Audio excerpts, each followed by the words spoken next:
മോളെ നന്ദിനി ഒന്നും ഇങ്ങോട്ട് വായോ. എന്തിനാ കിടന്ന് അമർന്ന്? ഈ തള്ളക്ക് ഇത് തന്നെ പണിയുള്ളൂ.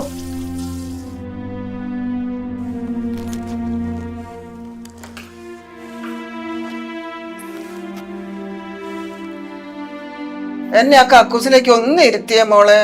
എല്ല് പൊട്ടിയിട്ട് എണീക്കാനും നടക്കാനും ഒന്നും വയ്യ. ഇവിടെ എല്ലാം വൃത്തിയേടാക്കി മുട്ടി നിൽക്കണ എന്നെ ഒന്ന് വിളിക്കാൻ മേലായിരുന്നോ? വയറ് നല്ല സുഖല്ല, എണീറ്റപ്പം അറിയാതെ പോയതാണ്. വാ എണീക്ക്. വെള്ള എണീറ്റേ. എണീറ്റേ എണീറ്റവിടുന്ന്. വാ, എല്ലാ കുരുത്തക്കേടും ഒപ്പിച്ചു വെച്ചിട്ട് നട്ടങ്ങോട്ട്.